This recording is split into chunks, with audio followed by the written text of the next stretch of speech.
Well, it's a thrill to be back with the San Francisco Opera Company, and it's been a very long time. My first uh, moment on stage was in 2005 as a Marilina. I was in the Marilla program, and we would perform the gala concert on that stage, and that was the very first real professional, I would say, chance of really stepping into a big theater, um, and onto into a house with such a long history of wonderful artists and legendary artists, really. So I have been back a couple of times for La Traviata, one in 2009, which really was my role debut of Violetta Valeri. And then I came back in 2014 to reprise a role in a different production.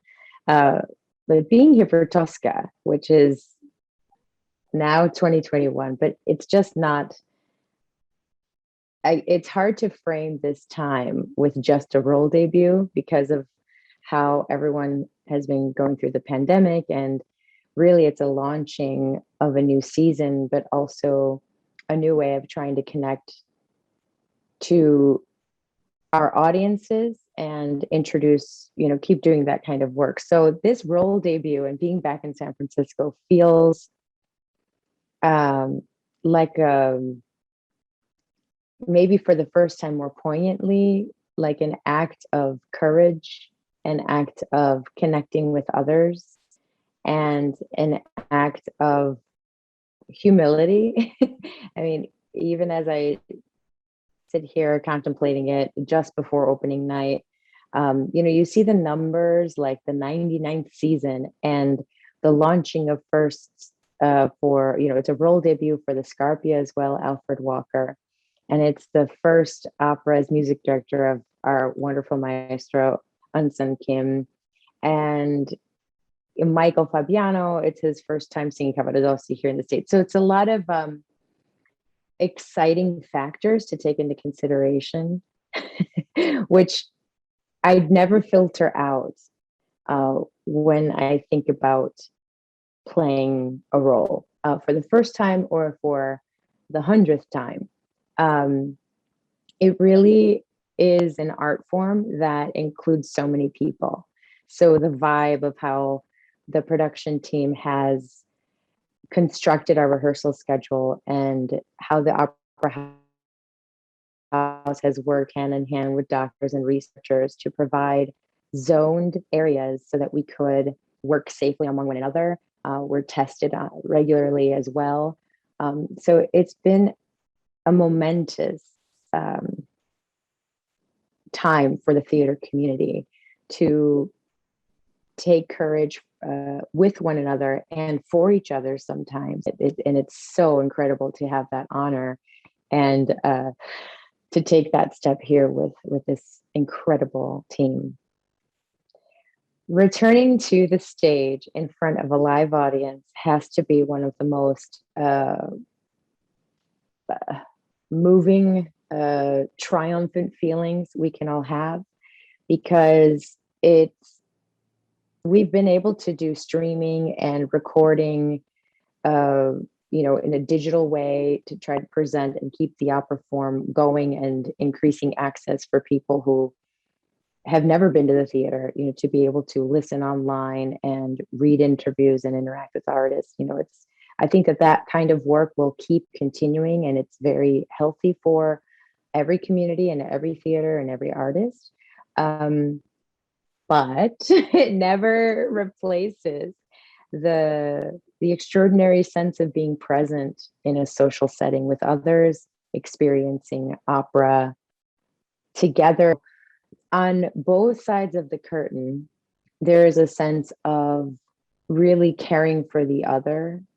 And I think that having that in tune already as an audience member, I think it's going to resonate in a new way. So I think it's not just about going to the theater again, but you're already preset in your heart about caring for others and sort of being open to a storytelling and music and the whole experience, and knowing how precious respect is for one another, how precious time is for one another, how how much we've all missed each other. and and I think that it's just gonna raise the feels, all of it. It's just gonna be very hyper, I think, in terms of the feedback and the feelings. For us, we've had a little bit of a soft opening in our final dress rehearsal where some patrons and some family members who were able to get to the theater were able to preview the show. And when there is applause already by, the stage manager coming on stage and saying like, we're back and please wear your mask. I mean, there's such an applause there. You would have thought there was an aria already sung before the first note. And it deserves to be that way. And so I think that applause is welcome more than ever. I get emotional thinking about it.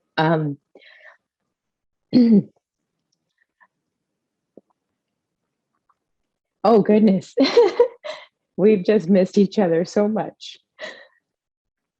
And it's okay to applaud when you feel the need to express yourself, like, especially, when you're seeing it. It's just nice to experience the theater and know that however you feel is impactful and it's good and it's important and it's an experience that you can own because you bought the ticket, and we as artists, we love it. I mean, because we have been performing for sometimes only the production team and they will do a quiet applause because we're recording digitally and they don't want to mess with the sound. I mean, it's it's it's really exciting to know that people will be back in the theater, because when we sing, all the music, it builds to a climax for each scene or after an aria or after a duet or in between intermissions. And it's just a chance for that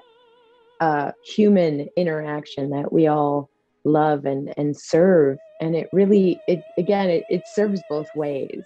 Both sides of the curtain get it. And it means a lot to our crew to have been taken care of so well during this time period. It means so much to the artists, to the chorus, to the children. There are children actors in this piece, which actually I just really quickly want to say, I couldn't have imagined a perfect opera to launch a season after so much silence. ESK, Unsung Kim, amazing. So we met each other and worked on a production of La Traviata together in Berlin many years ago. And it felt like heaven to sing with her, just heaven. And Violetta is another, it's what I feel, it's a very full stage life in terms of phrasing, shaping, and character development. So you need absolutely someone who is sensitive, that can just make so that there is no moment that anything's just so that things don't feel basic. Okay.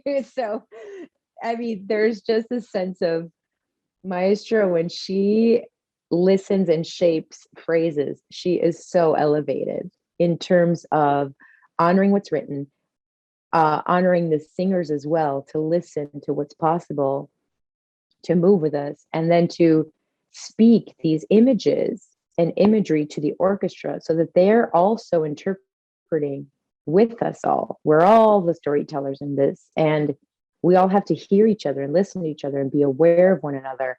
And she is able to bring that forth very quickly, efficiently, and I'm really excited how it's going to go over time. There can be even more of a sense of how poetically we can shape things, because it will carry. It carries so well now in the house acoustically, and that makes everything just really enchanting, and that makes a difference for all the singers who come from all of the different types of repertoire. So for example, I sing a lot of the romantic music, so the lyric roles, but I know that her leadership, I think, will also be so exciting in the bel canto repertoire.